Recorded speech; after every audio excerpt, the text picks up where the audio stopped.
Hello and welcome to Noobs in Progress. My name is Nathan, and here with me I have Ethan Murphy, Nathan Beatty's friend. Hello, Ethan. How are you doing today? Well, on a scale of 1 to 10, I'm good. You're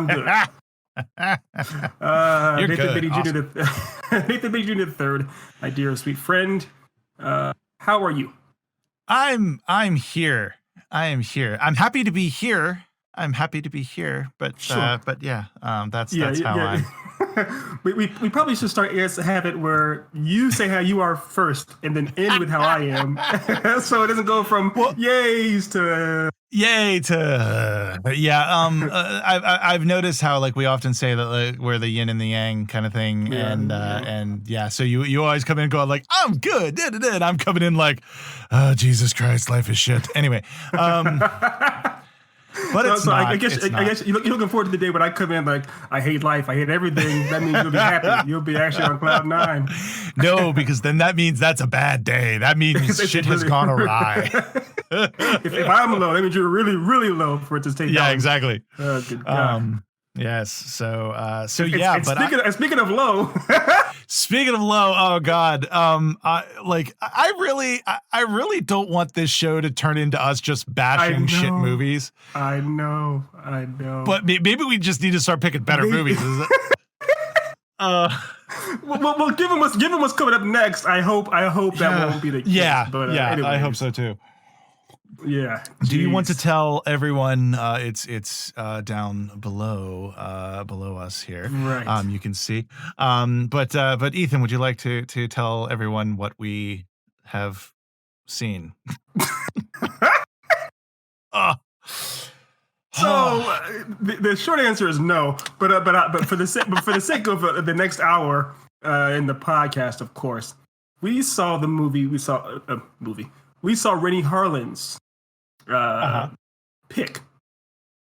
Yes. CutThroat Island, starring Gina Davis and Matthew Modine and Frank Langella.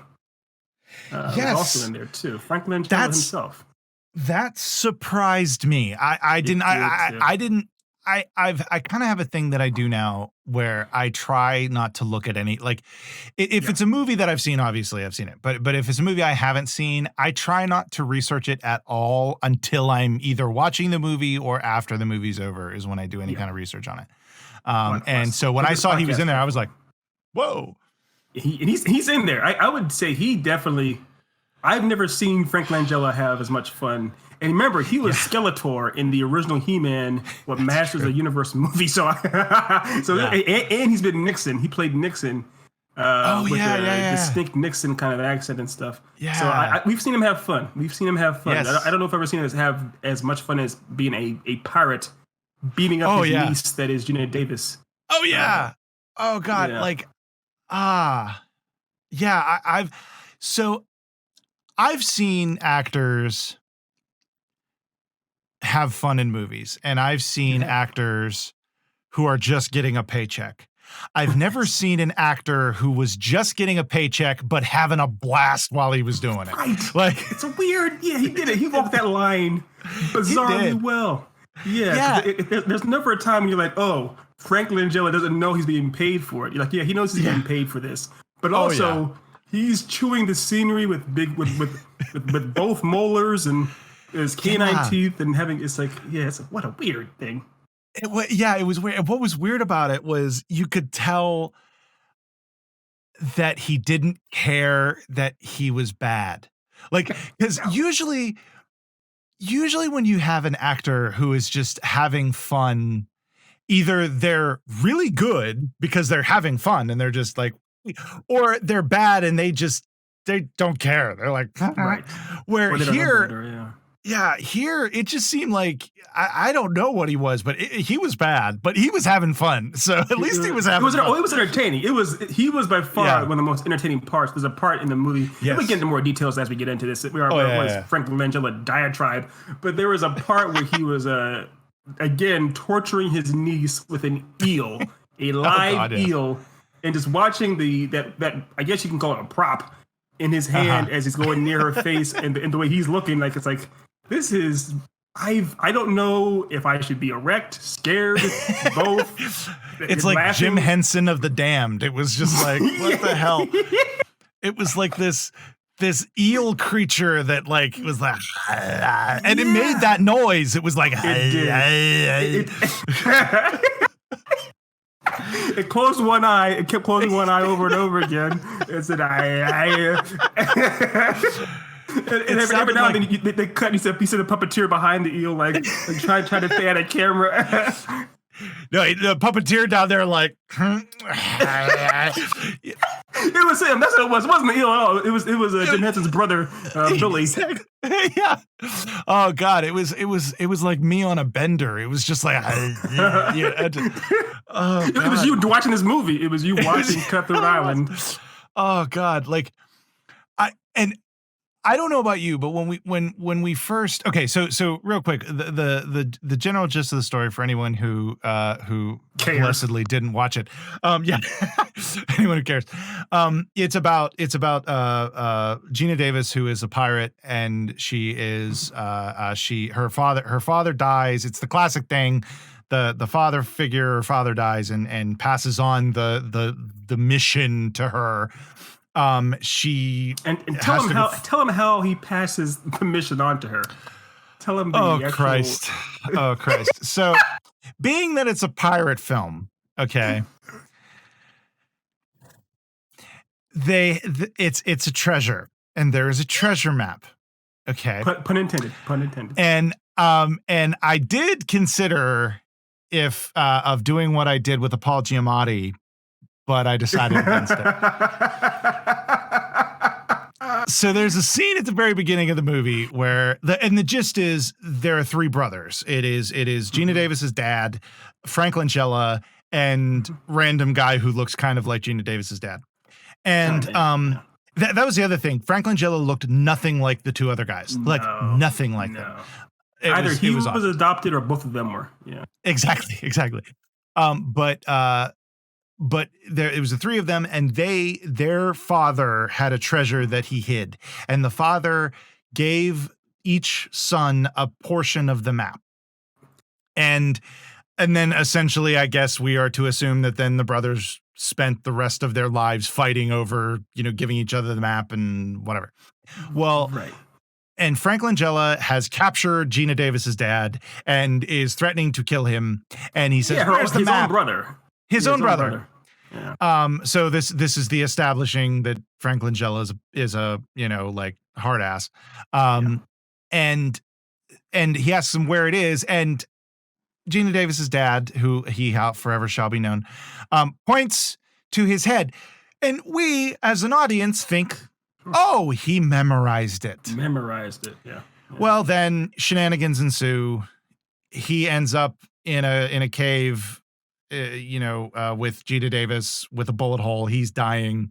And he says, "Shave my head."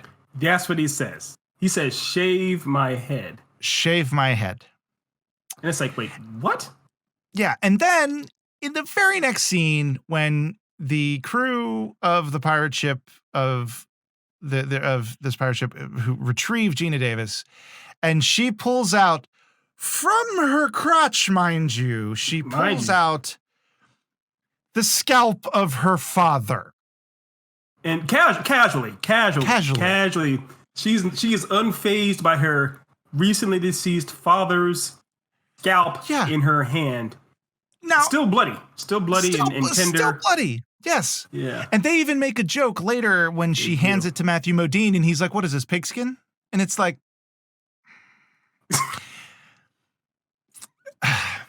It was. Yeah. It's. By the way, that's a doctor, Dr. Matthew Modine. Yes. With human flesh in his hands, it's like, what is this, pigskin? Yeah. Yeah. Exactly. Well, yeah, and then they establish later that he's really just a con man. But, and I think that probably was a bit of a nod to that. But if you say so. But I don't know about you. The very first scene in the movie, is a back and forth between Gina Davis and a guy that just, she just had sex with this guy. Right. In a fabulous wig. By the way, he was in one of these. That's really amazing. like early powder wigs, like a poster, powder wigs. Yeah, and I really question how he kept that on during coitus. Anyways, I did question it because I was like, I took notes. I watched film, and there's this really bizarre back and forth between them where, you know, like he reveals that he knew she was a pirate and she's acting all surprised, and then she's like, oh well, I knew you knew. Like there's actually that line is in the film. I knew you knew. Yeah. It gets very like who's on first kind of situation. And there was a moment where I was watching this and I said to myself, and I have to ask you, to me, it felt off right out of the gate. Did you feel that? Like, did you feel that it was weird? Because it felt weird. It felt what it felt like to me was these were the dress rehearsals for Pirates of the Caribbean. This was not the actual, because I'll be honest with you, Nate, I did immediately go and watch Pirates of the Caribbean 1 after watching this, because I was like, what did they do so right that this movie kind of dismissed, just kind of was off on. So you're right. It felt, you can almost tell from the start that something just seems slightly askew, just not quite there. Yeah. And I actually think I won't mention it until a little bit later, because I want to get more into the weirdness of this movie. Yeah. But it felt weird, and there actually was a point in the movie. It was actually during the scene. It made absolutely fuck all sense. She buys Matthew Modine to be her slave, essentially. Yes. Oh, he's already a slave, and she buys the slave, and she calls him slave. Slave, yes. Through the movie. Yeah. Until they fuck, I guess. I don't know. Anyway, how many layers of can this movie have? Right. So she has purchased him, but she has also been made. Essentially the entire royal guard in this Port Royal town discover that she's there. Yeah. And so now, because she's a wanted pirate, so now there's a chase, and there's a chase scene. And during this chase scene, I'm thinking to myself, this is if you turned, stick with me because this is probably going to be a journey, and I'm going to try to make it make sense. If you took the Pirates of the Caribbean ride, the actual ride, and turned it into a movie, that would be Cutthroat Island. I know what you're saying because it looked like a stage show. Yeah. That was one thing I did notice. And I'm not going to make a whole bunch of comparisons to this, even though the movie, literally the first chyron that pops up after the opening credits is Jamaica, Caribbean, essentially. Yeah. So essentially it's another Pirates of the Caribbean. It's a prequel to the Pirates of the Caribbean films, because it takes place in the same area. But you're right. It did feel like we're watching the rehearsal footage of them getting ready for a bigger, better movie. So we're seeing the stunt show that happened in Disney World or whatnot. Yes. Not the actual filmed, finished product. That's exactly, you're saying a stunt show, and that's perfect. And one of the things that I saw that they did in the movie that made me go, what? Was during that scene, and the captain of the ship said, "Fire cannons." Huh? What? Right. He just fired on British citizens. Yeah. Yes. The thing is, he didn't just fire on them; he hit them. You do see explode. You see rampant explosions hitting innocent civilians and people walking around. There were multiple women, probably children, innocent people, just getting blown up. And it's like, and here's what I will say though is, it wasn't boring. I was watching. I was like, I couldn't turn away from what I was seeing. This is staggering. This is actually happening. And the bit where, so they do the classic bit of, and I'm sorry, I don't mean to be, we're going to bash this film. We're going to bash this film so bad. I feel so bad. It was Gina Davis. Oh God, why? It's Gina Davis. But they do the bit where they're on a carriage, they're rolling the carriage, and they get to a point with the carriage that she's on top of it, and all of a sudden it's going at a low tunnel type thing, and so she has to jump up above and run across, and then everybody knows she's gonna jump out the other side and land on the carriage in the same spot as if she never left. Right. The problem was they did that bit so badly because it's like he goes into that tunnel at like top speed with the horses. And she goes up, and like the part that's above is like a beauty parlor of sorts from the 1600s. It literally is, because she says, "I'll be back," or shop, because she says, "I'll be back. I'll be back." Yeah. Like that line. Oh God. Like this movie had some lines. It has I say this movie has a lot of lines. A lot of lines. But do go on. But she's going through this shop, and it's like she's like not waltzing. She's like strolling. I guess that's a theme. I guess. Well, because the idea is that it's in slow motion. This movie, if this movie was at real speed the entire time, it'd be a half an hour shorter. There is so much slow motion in this movie. Oh yeah. For every action sequence, it's like, okay, we get it, Rennie Harlan. You want us to see what's happening, but I don't think you want us to really see what's happening, because it's not always great. So she's running through in slow, and the thing is, she's like you said, she's sauntering in slow motion to the shop, and you see her Gina Davis hair moving. It's like, what is okay? Just have her go at real speed. Yeah. It like, oh God. Oh, it was just so surprising. And to answer Zedra-san in the chat, we picked this film because he asked what movie, why we picked this. We have a running list of movies that either one or both of us haven't seen. And actually, this is one of the rare instances that both of us haven't seen it. Typically, I'm the one that hasn't seen it because I never see movies because I'm a dad and have no time to watch things. But I'm willing to shoehorn it in for this. But this is one of those rare instances where Ethan hadn't seen it. So that was part of the reason why we bumped it higher to the top of the list. Yes. But and the thing was, we'd heard so much about it, or I'd heard as far as it being, it literally, that studio at the beginning of the film, it says it's a Carrilco or Carillion studio production. Yeah. And this one film, ironically enough, with the pirate ship, puns and everything, sank that studio. That studio went bankrupt after this one film. That's right. That's right. This movie is most famous for bankrupting an entire studio.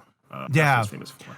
Well, and the thing of it was, and what really surprised me about it was the acting. Like we mentioned a little bit with Frank Langella, but I don't know about you, but I think Matthew Modine was the best actor in the film. I disagree. You disagree? Here's why. So the way I see Matthew Modine, and going back real quick to that stunt show that you mentioned with the carriage, the best part is because this is 94, 95. When it come out, 95, Nate? 95. It was 95. So this was a time before you could have CGI people do the stunts. So they had to have actual real stunt people. And it's a part where Gina Davis or her stunt person, whatever, falls out slowly out of the shop onto the carriage, and you see it in slow motion as a person. It's bizarre because it actually looks like that person actually does fall onto the carriage, and I was like, I have no idea how they did that. It didn't quite look right, but it did actually happen. They actually got some crazy person to fall onto a carriage being driven by a Matthew Modine lookalike. And I was like, okay, fair enough. You got me there, Rennie. You got me there. You actually found a way to do that insane stuff. Now, speaking of Matthew Modine, He seemed so miscast. He seemed like the kind of person it reminded me of, in a way, like Solo with Ansel Elgort, where it's like, you are a good actor, sir, in dramas and things like that. You're a pretty face, you remember your lines, but you're not right for Han Solo. Matthew Modine, he's been good in other movies plenty of times, but as I never once believed him to be the smooth, swashbuckling, and the thing is, even the movie's aware of it. He keeps getting caught. Every time he tries to do something smooth, he gets caught. No one believes his shtick every time. And he seems, his pretty boy hair and goatee, he seems out of time. He seems like he's from a 90s movie set in it's like, he seemed off. He distracted me the entire time. Yeah, like you actually touch a little bit of what felt off about it. Like, and what was interesting, it's interesting you touch on that because Gina Davis, on the other hand, she has that classical look. Like she has that look where it worked. Yes. Yeah, like her look worked. It worked. But it hurts me so bad to say that she just the she Part of it is the acting. Part of it's also the writing, the dialogue. Like you mentioned, yeah, the that idea of the yeah. quips.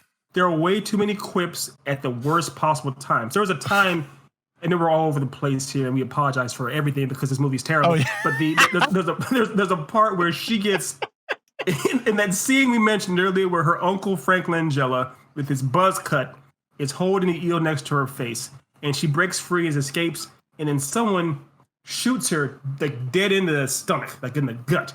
And Yeah. within seconds after that, she's like climbing up stuff, and she Yeah. helps Matthew Modine kill somebody, and she's making jokes. It's like you have a bullet still is actually still lodged in your gut, and you're making Yeah. jokes and casually, and she's still sauntering around doing stuff. It's like you shouldn't be jiving and whatnot. You should be actually like limping and actually like bleeding. This should be a very like stressful moment, and that's one thing I noticed.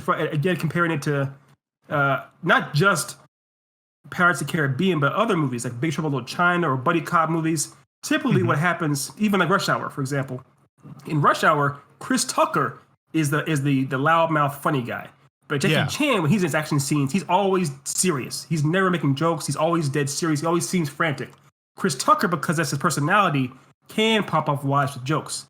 In this movie, everyone is popping off jokes during these fight scenes. Like, no, Matthew Modine, you're barely surviving. You should be dead. Gina Davis, you're tearing away all the drama and pathos if you're constantly laughing and constantly making it seem like you're not really hurt when you're supposed to be bleeding out during big epic battle scenes. Well, and that was the thing. Like I had forgotten about that bullet. Like she got shot in an area. Forgot about it. Yeah. Yeah. Like they address it for like 10 minutes in the film, and after Matthew Modine heals it with his penis, it goes away. Like it just disappears. Yeah, completely gone. Yeah. Yes. Yeah, then that happened like 40 minutes into the film, and the movie's like a 2-hour movie. And I knew something was up when they got to the treasure at like an hour and 20, and I looked at the time and I was like, oh shit, there's 40 more minutes of this thing. I know. This movie wasn't short.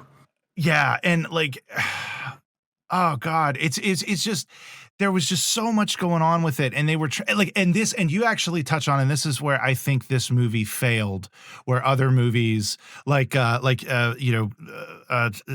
mentions that the only really good pirate films are Pirates of the Caribbean, and we did mention that, like, really those are only the really good modern ones.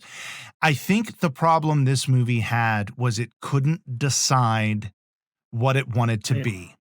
It couldn't decide if it wanted to be a period rom-com, an action film of the 90s that was a period piece, an adult drama with in-your-face gore, because there definitely were like sections of the movie where they showed, like, it wasn't very good effects, but they had like practical effects of like guys being like hung and their bodies being picked apart by crows.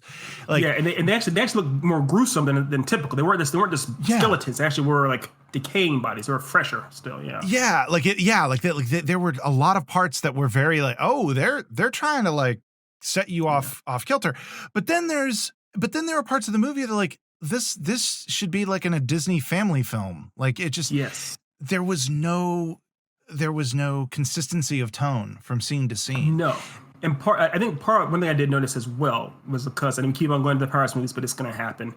The musical score in Pirates, if you obviously it's not, that's Hans Zimmer that did Pirates 1, right? The Pirates franchise. Yeah, I think so. I believe I'll look it up, but okay. The music is a character. It's definitely a character in the Caribbean films, and the music helps establish the tone really, really well. Like you mentioned, this movie didn't have a tone, or it didn't stay in its lane as far as the genre, because there are plenty of times where it tried to seem like, oh, is this a period piece kind of rom-com, or it's a kind of it's a romp, it's a fun adventure. Other times it tries to be more dramatic, it seems, and they try to almost have Shakespearean level dialogue with things with the pith, but it comes off just it feels awkward and inappropriate almost. So that's why it's a clashing of so many ideas. There are too many things that are thrown in, trying to see what would stick to the wall, and because all of them were thrown in, none of them stuck. Yeah, yeah, I'm right there with you. And I do apologize. I know it probably looks like I'm not paying attention and like that, but there actually is a picture that I took, a screenshot from the film that Mhm. I have to show you, and I want to Please get do. it to show it to you and to the chat, but it's taking me a minute to Yeah, get it to the right channels. But that's yeah, fine. like That's fine. it just didn't. They were trying to do too much. I think they were trying to Yes. take it in too many directions. Yeah. And yeah, like the music just didn't seem to fit. It was just weird. It was It was weird. off. It was, but there what so Yeah. obviously we've poo pooed all over the movie, and there are some things we'll try to give it to, but it seemed again. So they did commit to trying to actually, when it came to making the people look more period piece appropriate, like with dirtier and grimier, it felt dirty and grimy and nasty and gnarly. For Yeah. the most part, it definitely did. And when the guys with the like the crown royal type of, I guess he's the governor or whatever it was, when he was wearing his powder Mhm. wig and the makeup, it looked the way it would look. It didn't look super pretty. It looked kind of like it'd be a little Yeah. more noticeable and a little weird. So it's like, oh yeah, this actually plays a little better than, because the more recent Disney Pirates movies, there's a veneer to some of those things because it's obviously got a much higher budget. The lower budget of Yes. these movies, or whatever it was, earlier time in the 90s, it worked as far as adding a level of authenticity to it. The Mhm. problem was, yeah, I see the picture had it. The Yeah, and problem I'll was, show it it's to the a, chat here in a sec. But yes. go ahead. The thing about it was, though, is that having that authenticity of dirt and grime mixed with the Mhm. over the top kind of screwball, literally kind of the screwball genre of antics with the rom com type of stuff, it made a clash. You can't have this Yeah. much hard grime and upbeat jokes from Disney Channel movies. It doesn't work together. Yeah, it just doesn't work. And I think I felt at times that it just didn't. It's like they really didn't know which direction they wanted to go. It felt a little bit like Solo in the fact that, like, if you had told Yes, me it did. that, It did. yeah, like if you had told me that two different directors had done this film, Exactly. I would have believed you. Like, I Yes, totally would exactly have right. believed you. Yes. Because it just didn't have consistency, and it was Yeah. unfortunate. But You're absolutely but right. but I do want to give it. You mentioned that there are some things I want that I did like about it, and I did really like this about it, but it pissed me off that it was done this poorly because I honestly think that this movie in executive boardrooms was pointed to as a reason why they shouldn't try this again. And it was the fact that Gina Davis played a strong female lead that never needs saving. There is Yes. never a point in this She film even where saves others. She even saves exactly. other people a couple times. Yeah. And any bind she gets into is like the only, like, she gets out of it herself. The only Yeah. exception to that is there's an initial uh um or not an initial, but there's an early showdown between her and Frank Langella in a tavern of sorts, and Matthew Modine creates a distraction. Right. But that's it. That's the Right. closest in this movie. The problem is I think because the movie was so not good that I am positive that there was that in a pitch meeting somewhere where somebody was pitching a similar film, maybe not Pirate, maybe something else, but had a similar feel in terms of the strong female lead. Yeah. And somebody said, nah, yeah, look at Cutthroat Island. That thing Uh, tanked. We can't go well, that route. not You only know. do I agree with you, I know what you're saying is true because as I did my research before this, I looked up some things and I found out, of course, like I mentioned to you, at the time, how Rennie Harlan and her were either dating or were married. They may have just Mhm. been dating, but they got married later on, anyways. But the Rennie Harlan pushed really hard to have Gina Davis as the lead in this. Mhm. And Gina Davis had already had a track record. She'd been in League of Their Own and some other stuff. She Mhm. was obviously filming Louise, so people liked her a lot. But she'd never done this kind of a role, the action hero role. Mhm. And she put and Rennie Harlan pushed really hard for it, and they took a chance on it. And like I told you, it sunk an entire studio. The studio was done Yeah. after this one movie, so Yeah. that they were like, yeah, we won't do this. Yeah. And if you think about the time this came out in the 90s, mid 90s. Mhm. Earlier, there were a couple of examples with Linda Hamilton as Sarah Mhm. Connor in Mhm. 90, because 91 or 92 when Terminator 2 came out, and she's basically Mhm. an action hero. And before that, of course, you have Ripley in Aliens in Mhm. 1989 or whatever that the second one came out, which is more of Mhm. an action type of hero. So there were examples of it doing, of it coming across and doing, trying to get some momentum in the American cinemas. And Mhm. then this came out, like you said, in the mid 90s, and that's why you see a massive chasm between Mhm. that and actual female American Mhm. females in films that are the leads as lead action heroes because of this Yeah. movie. And it's such a shame because that was the thing, like, I when the fact that that initial back and forth between her and that guy who she, boinked at the beginning, Right. and then there's the, "Well, I knew you knew." "Oh, you knew I knew?" "Yes, I knew you knew." "Did you know that I knew that you knew?" Like, that bullshit. If it wasn't for Yes. that, the fact that she did know and was able to escape without any issue, and then we get to the point where Matthew Modine is the con man trying to pickpocket everybody, and he can't escape. Like, you think he's gonna escape and he doesn't. Like, this movie subverted so many tropes, and It every did. time It they did. did it, I would I give you was credit. like, I would give you credit. yeah, like I what like this is great. They're subverting tropes, but you're doing it in a pile of dog shit. Stop. Like, Right. Yeah, you're turning from left into a pile of dog shit. Yeah, exactly. don't swerve into something worse. Yeah. But yeah, you're right. It was fun to see them do that kind of stuff, break trope. But the problem Mhm. was it didn't quite pay off. Yeah. You know, Yeah. it It wasn't just quite there. Yeah, it was just so like, and oh, okay. So there are a couple things. So we mentioned the bad lines. Bad dog. That was his name. Yeah. His name was his name Bad Dog or No, Dog? no, his name was Dog. His real name was Okay, Douglas, but his pirate name was Dog. Dog. Right. So, Okay. Okay. and what I'm referring to is at the very end of the film, they're doing the Yes. final fight scene. Everybody Yes. knows Frank Langella is going to get Set the killed. table. Set the table. Yeah, and everybody knows Langella is going to get killed. And there's a reveal. She reveals that there's a cannon face pointing at him, and she lights the cannon. It's implied. They don't actually It's have her unveil it, but it's Oh implied no, that they there's a do. cannon. They do. Oh, they do. Oh, they do. There's a Okay. cannon. Oh yeah, she pulls it off, and you see the barrel like real big. Oh, you do. Okay. On Yeah, you see the barrel real big in the thing, so that way you see like, oh yeah, there's a cannon there, and she hits the thing, and yeah. But right before she lights the fuse, she says, "Bad dog." Of course. Of course. Now here's the thing. It is the 90s. You cannot have. I'm sorry. You cannot have an action movie in the 90s where the hero beats the villain and not have a super duper catchphrase to put on lunchboxes and t-shirts. Yeah, well, So oh, Bad oh, Dog was the you saw the movie. You saw the movie. You yeah, saw it. I saw it. And you knew it was coming, and you knew. And the thing is, the best part was Gina Davis, the smile on her face when she said it was like, "Ha ha ha! Yeah. I am officially going to be bankrolled forever." Forever. This is the merchandising rights alone will make us rich beyond our wildest dreams. And there are toys, by the way. There are There are toys. I'm Yes, sure there are. toys.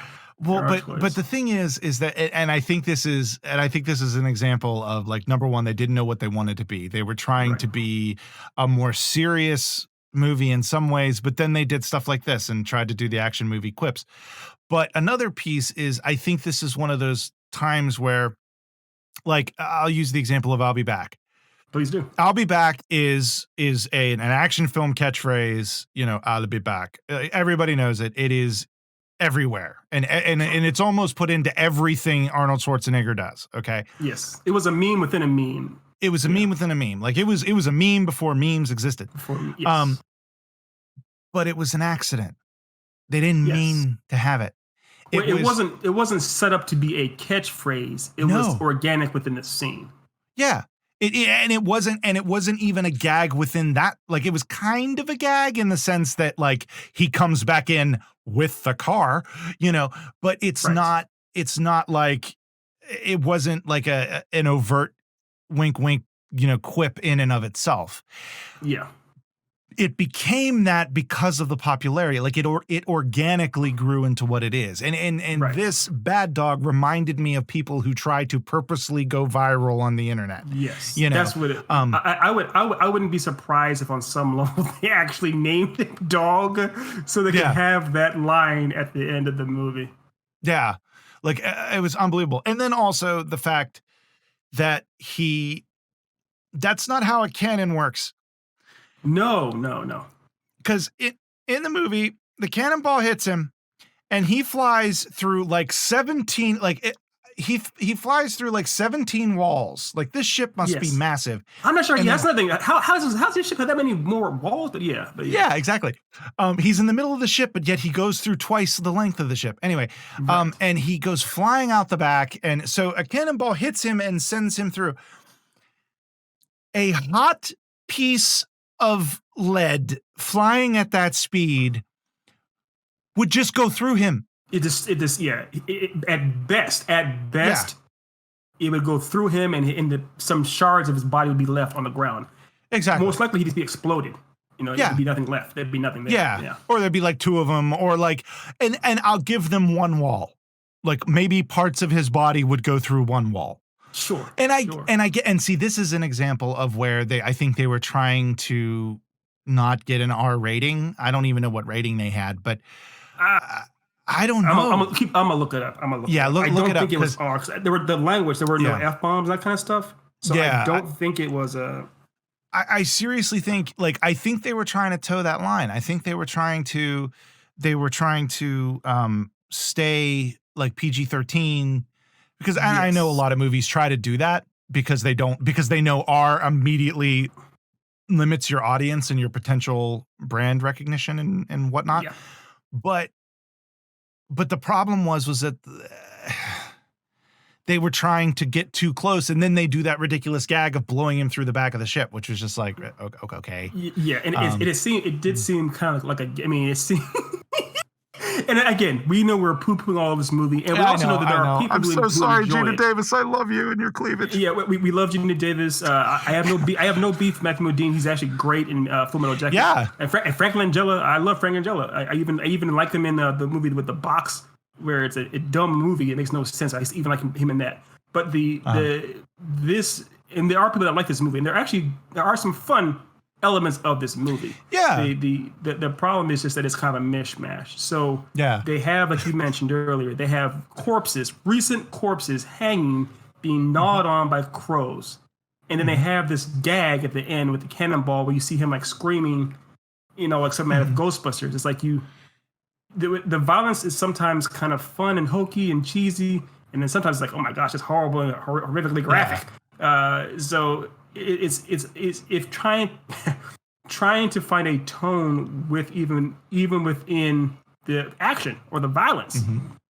Edgar Wright is famous for his movies. Obviously, his movies have lots of fun in them, lots of humor in them, but there tends to be a consistency when it comes to the violence or the action. Shaun of the Dead, obviously meant to be an action horror mashup, but that violence is consistently graphic, and it gets more and more graphic. They don't shy away from that being like, hey, this stuff isn't the fun. The fun is the characters, not the violence. Yeah. With this movie, there were times when the swashbuckling, it was like, oh yeah, go team, go. This is great. Then other times it's like, oh, this is horrid. What is going on? So that's what we're talking about is being consistent. And it's funny in the end scene.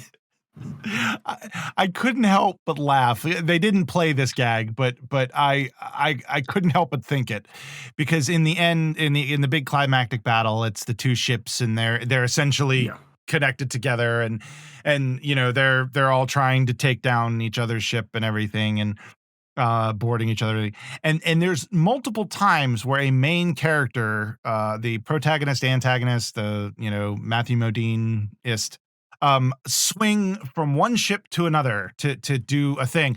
And I really wanted there to be a time where like Frank Langella swings over to get Gina Davis and he lands and then realizes she's on the other ship and he goes, fuck, to go back over. Or like Matthew Modine goes over to do something and he goes over and he's like, and he watches the person he was trying to fight go to the other side and be like, shit. I thought you were going over here. I thought, You stay there.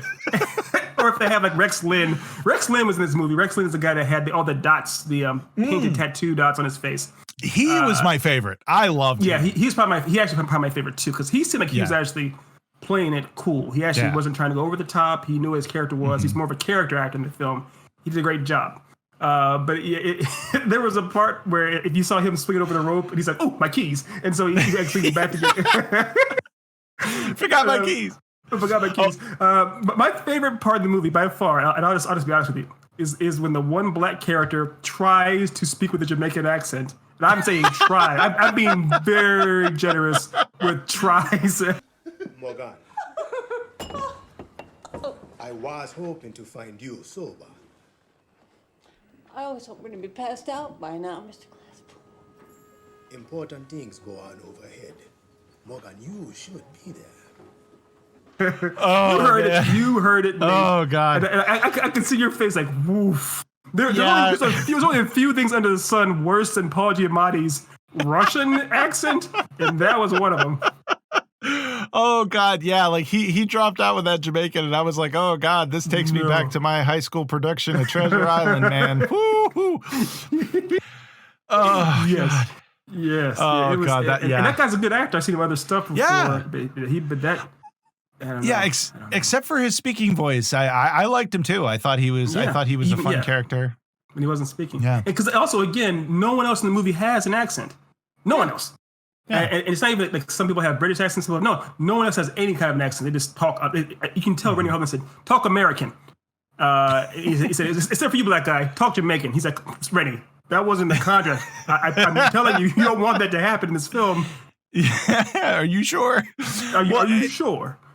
And I'm trying to pump the brakes on the negativity, but are we really? Are we? We're in fifth gear going down the highway. We're gone. Oh God. But see, I think one of the things we're doing is we're trying to analyze why these things went wrong. We're trying to figure it out. Trying to figure it out. Another piece that was kind of surprising to me. I'll give it. I'll throw in a bad bit, and then I'll tag in a good bit at the end. Okay. The one was the fighting.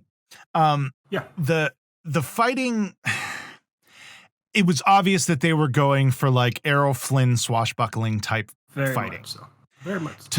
And unfortunately, by the 90s, I think, while we still were very not accurate in fighting at all at that point, we still had another Lethal Weapon or two to come before we got to what is considered accurate in filmmaking.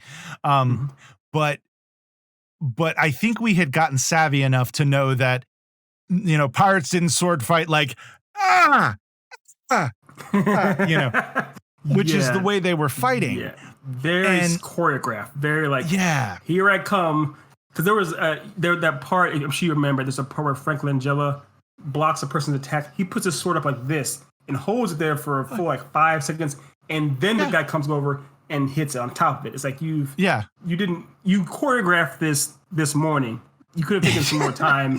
I think you're giving them more credit than that. You choreographed this right before they started shooting. Rennie said, all right, Frank, hold your sword up right now. And action. Yeah. Another guy ran over. Yeah. Oh, God. And that's a perfect thing because, like, in an actual battle, like, I can see somebody trying to do an overhead swing to try to get somebody and they block it. That's real. But then going like that on top of it makes no sense. It's like, okay, that line of attack is blocked. This one isn't. Maybe come around the side, Yes. And it just seems staged. Yeah, and there was a couple of times where, like, one of the characters would stab another character, and it was absolutely obvious that they were stabbing in front of them, and not, not that I need to see like the gore of them stabbing, but I need to be able to not see that they've obviously stabbed below their armpit, and which was very obvious. Very obviously, yeah. Trying to create one other thing, getting into not just the Pirates movies, but in Braveheart as well, because Braveheart came out before this film, I believe. Oh, that's true. This came out in 95. I think Braveheart came out in 94 or 93. Maybe 94. But the idea was in Braveheart, there were plenty of times in those battle sequences where they actually had the director or the DP and Mel Gibson they framed it so that the person getting slashed would be in the foreground and the hero would be slashing in the front. So as the person gets slashed, you don't see how it hits their body. You just see them kind of, as they turn around, you see a piece of blood on their trail on their body if they fall over. That kind of stuff. This movie, the way it was shot, you'd have the person, driving the weapon. You'd see it more or less exactly where the weapon's going and see that it wasn't going into anybody. It's like it wasn't framed. The DP probably didn't have time to properly set these shots to make sure the fight, the action, seemed believable. There was no disbelief suspended, so to speak. Yeah. And considering they choreographed it right before they started shooting, exactly. Because they're like, and I can think of multiple occasions of what you exactly said, where there would be points where a character would slash another character to kill them, and it's interesting that you mentioned the Braveheart bit, because I did think of that style of fighting, because like in Braveheart, when you would see somebody get slashed, the way they shot it and the way the person would turn around and you would see the gore, you'd be like, oh yeah, that'd kill a dude. That person's dead. He is not getting up when he lands. Where here it's like, oh, slash, and the guy goes, oh, and then he falls over, and I'm like, okay, no blood, so it didn't even pierce the shirt. Okay, like at best, it's a cut. Like, it didn't even get internal organs. Like, this guy is going to stand right back up and stab you. Like, this is not right. And I get that. Hey, buddy, he's faking. Don't turn your back on him. He's faking. And I realized I did say that I would do positive, and then I started going down more. I'm sorry. Negativity is just so much easier. But with the positivity, though, I will give them credit. They got a 90 on accuracy on piracy. Okay. Because they still fudged it a little bit. But there's a great video on how piracy actually worked in this time period. It's CPG Gray. He's on YouTube. Check him out. It's actually two videos. It's from the point of view of the captain and a point of view of the quartermaster. And in reality, pirate ships were very democratic. Like, they were like, yeah, there was a hierarchy, but it really wasn't a very stratified one. And really, the captain and the quartermaster did have more power than others, the captain only really had command power during fights. So if you weren't in battle, the captain didn't really have anything to lord over you. And it essentially was a contract. It was essentially like, okay, so you can go to the Royal Navy, or you can do maybe other things and probably starve to death because life sucks right now, or you can come with pirates, and yeah, you might get caught and hung, but if you booty, and right. You would sign the contract, and you would get an even cut based on your length of service. And they even had a great health plan. If you That's lost crazy for pirates. For pirates, yeah. If you lost a limb, you would get paid a certain amount. That is based off of that. Better than actual healthcare now. Exactly. And like the healthcare itself sucked, but the healthcare insurance was great. But and the quartermaster actually, when it wasn't fighting, actually had more power because he controlled the purse. He was the one that controlled like who got the money, when they got paid, that sort of thing. And so, like, a perfect example, and they kind of showed that a little bit in this film. The only time that they really went against it was the bit when Frank Langella gets on the ship and he goes, set the sail, whatever, and the guy's like, we don't have enough food, we can't set sail. And yeah, they are the OGs of unionizing, is what we got in the chat here. Yes, they were. They literally did. They invented it. They invented the union. Really. And but there's a scene where he's like, we don't have enough food, and Frank Langella says, well, then we need less mouths to feed, and shoots him. And shoots him dead in the chest. Yeah, just shoots him dead in the chest. If that happened on a real pirate ship, then everybody on the pirate ship would go, okay, we kill that guy, right? Okay. Because it wasn't like a monarchy type thing. Like, they showed it. Like, it didn't matter. The captain, and I realized they were doing that to be like, oh man, this dude's ruthless. He's the bad guy. Yeah, he's the bad guy. Because like you said, they did later on with Gina Davis, they had that exact situation where she was like split. The quartermaster will split this evenly amongst all of you. You're all free to do it as you wish. Gina Davis was leading the charge on the actual mission they went on, but they were all very much seemed to have full autonomy along the way. So you're right. It did do that. Another thing I would say, another positive along with what you said as far as the democracy amongst the ship, was the actual action. Not so much the fighting, because the fighting, they didn't choreograph things properly. Yeah. But there was lots of it, and also it seemed very much like they were on the explosions they had. Right. They actually had. There were lots of explosions on the ship, and there were a couple times where you would see human bodies getting charred to cinders. Like, I don't think that person survived. I'm sure that guy is a lot dead. A lot. Yes, he's a lot dead. So because there was no CGI. I mean, this is 95, so there's CGI. I mean, Jurassic Park came out in 93, but for the most part, the vast majority, they weren't using real CGI that much. So this was just stuntmen that had nothing to lose, taking it on the chin for us. Yeah, and exactly. So I commend them for that. I commend them for what they did there. Also, I have to say that the Frank Langella's ship being called the Reaper. yeah. And apparently that thing was made of kerosene. Yes. Because that explosion, that explosion was epic at the end. That explosion was epic. Yeah, I will give you that. There is a great scene at the end where it explodes when it fully goes off, and Gina Davis and Matthew Modine are supposed to. It's obviously stuntmen, but they're jumping off. They like literally, their feet leave the ship and the ship goes up. Yes, and I was man, those stuntmen are that they have got my respect. They do. And I will say, men, plural. That was the same. Gina Davis's stunt man didn't shave, didn't have time to shave. So if you and because they're doing slow motion so often for stunts, you can see the guy with his full like goatee and stuff. It's like, come on, Andrew, just shave. You literally have one job, is to look like Gina Davis and do a stunt. Yes, seriously. So just shave. Oh God, you need more cleavage. That's one thing I did give the film credit for. As a dirty old man, the first like half of the film, they kept finding excuses to put Gina Davis in like the most cleavagey-esque bustiers and whatever. And because I think it's because they kind of knew that at a certain point in the film they were just going to have her in pirate gear and not, which again I gotta kind of respect. Like they did do the cleavage bit because still Hollywood, but they did get to a certain point in the film where they're like, okay, no, we're not seeing any more Gina Davis's goods. Like it is getting all covered up. And I kind of got to respect that because they weren't doing that in the 90s, No, and she wasn't for the most part, even most women in this movie, I don't know if any women in this movie really objectified that much. There are plenty of opportunities you could have for the pirates and swashbucklers and bilge rats. So be objectifying women left and right and have her as a piece of meat.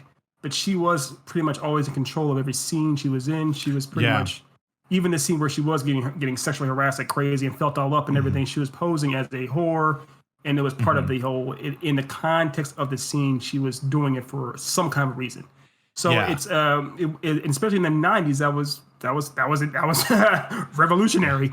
So I'll give it credit where credit's due too. Yeah, the only ding I would give it outside of that is that the fact that number one, she's really the only female character that has any sort of lines in the film. Like everybody else in the movie is men.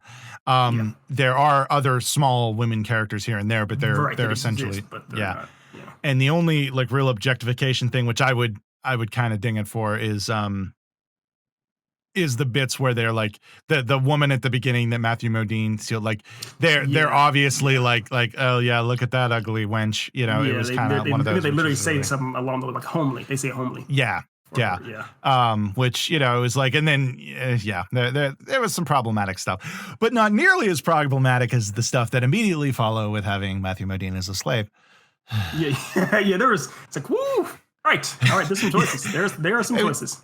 It was that whole scene with like where he like the guy's like slapping him through the thing and he grabs the thing and slaps it back.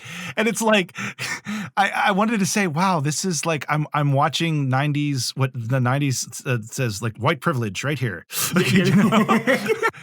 Yeah. That's the slave. The guy who looks prettier than everyone else in the, But, exactly. And do we really think, that really could have happened in that way? No. No, no. Like, I would have given this movie full 2 grades higher if the one black character in there had been the jailer whipping the slave. It's like, okay, what? Yeah. If we're going this hard fantasy, why not go balls deep in this hard fantasy? yeah, just go crazy. Just go all Yeah. out. So what we God. have to Well, do anyway. real quick is, of course, get Yes. into our post-coital list. Yes. For this, because Nate obviously had thoughts, plenty of thoughts. Yes, thoughts. And so did you, actually. You this is I your first did. time, so you I get to did. answer it as well. It was my first time seeing it, and thanks again for watching with me. I apologize. All right, Oh, so no, hey, it's fine. It was an experience, let me tell you. it was now addressing some of the stuff from the pre-coital. Like, what were you hoping to see? And you said an entertaining plot. Did it have an entertaining plot? No. Yeah, the plot was treasure hunt. Find this much. treasure. Yeah. Borderline MacGuffins. Find these Yeah. MacGuffins off of our father's dead scalps, and then Yeah. put them together in Latin. It's like, what? Oh, God. But I will say, I will throw in there, this has a bit of it's fighting an uphill battle for me a little bit, because there was a couple of years ago where I did really get into pirate history, and I kind of Oh. looked into it.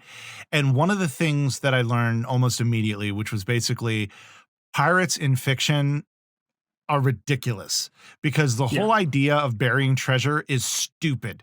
why? Why would you ever do that? Exactly. Like, you take a bunch of non-educated people, put them on a ship, they plunder, they get gold, whatever, from their things. Do you think they're really going to take it to some random island and bury it? Why? No. Why? Also, these are typically their hand to mouth. They're getting by day to day. Exactly. They need that whatever money they steal and nearly die getting.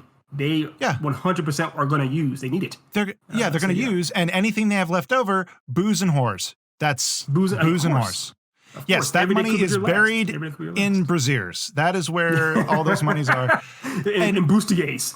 At bustiers, yeah. Like, there is no, like, it's so like right there, that kind of like ruined that part. And the only reason why Pirates of the Caribbean can get away with it is because they add that mystical thing to it. They add that it's like it's cursed. Like, it's straight up cursed. It's cursed. Yeah.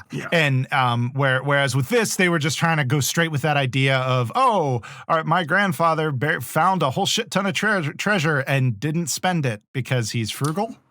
It's right. You know? And then of course the elaborate, because I mean, we touched on this too, but he set up his 3 sons to be rivals against each other, essentially fighting over these pieces of the map. I guess you could say he was trying to bring them together by giving each of them a third of the map. But he already probably, before he died, he knew what was going on. He knew that it was going to tear them apart and cause. I mean, they literally were killing each other over this. Oh, yeah. So that's a problematic father. Yes. Okay. So which dovetails nicely into our next question, following up from last week too, is what are you afraid to see? And you mentioned poor writing and dialogue, and I'm afraid that did so. Again, the dialogue isn't always bad. Yes, it does happen, but it's not always bad as much as it is kind of inappropriate or just out of place. Yeah. Like, this could work. Yeah, like I need to go back there. But yeah, like I need to go back there. Quip yes. Why are you making this quip now? Yes.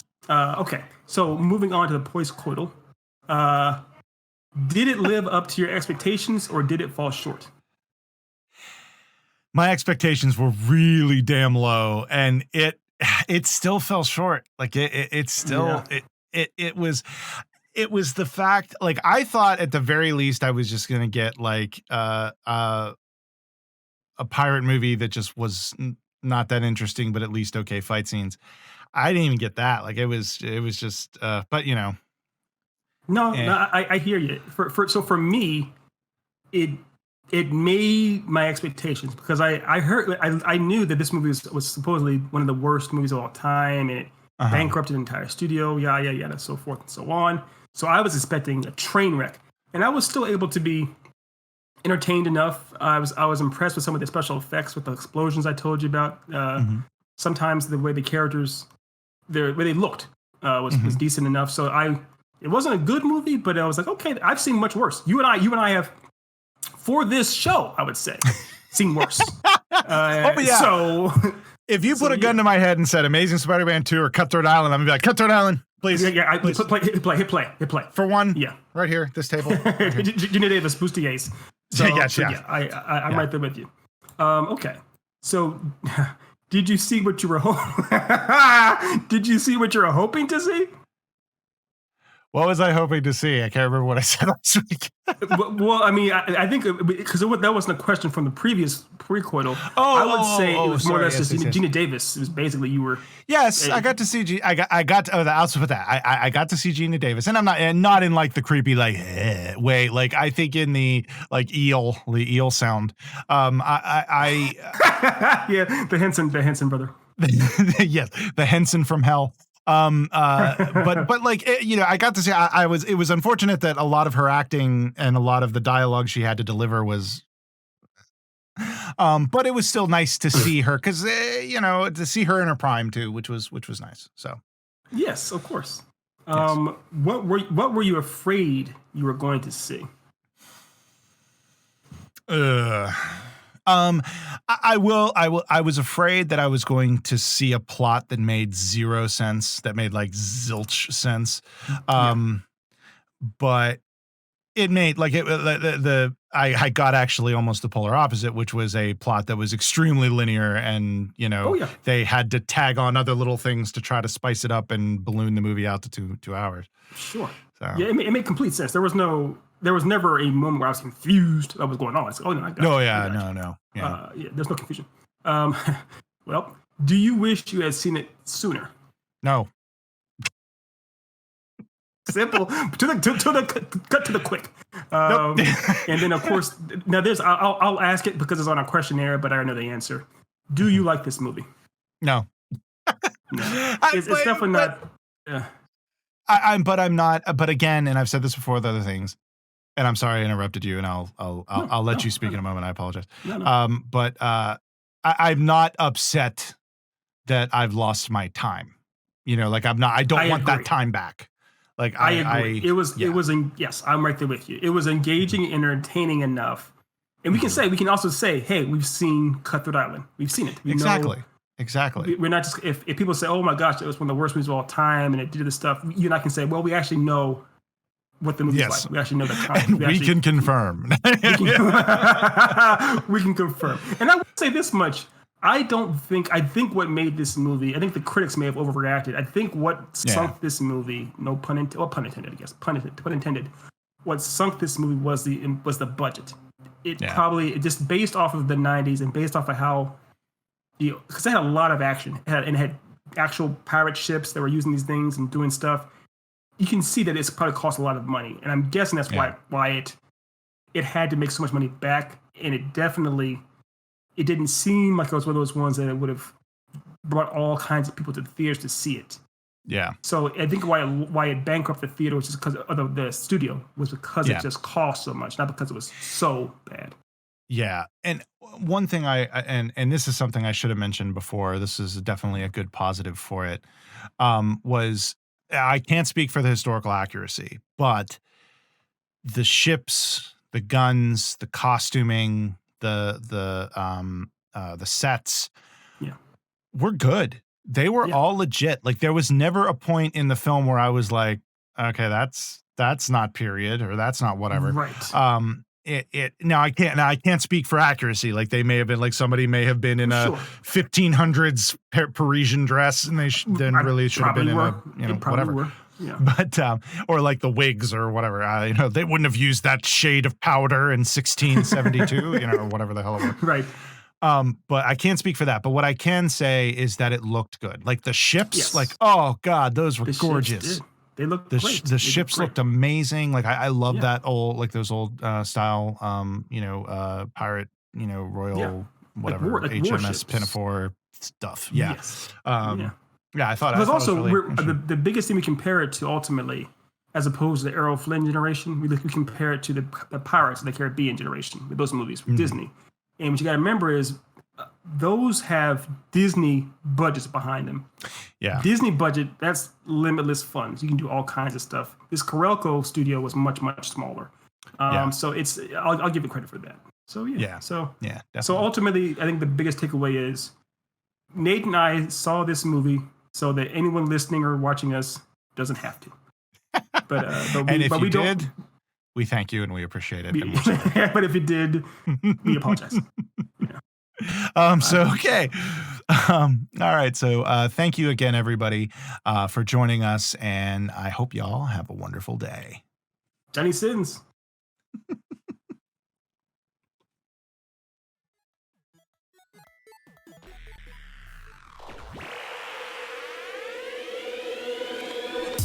At Geek Insider, we foster relationships with those in the geek sphere so we can give our audience the insider view of entertainment, tech, and more.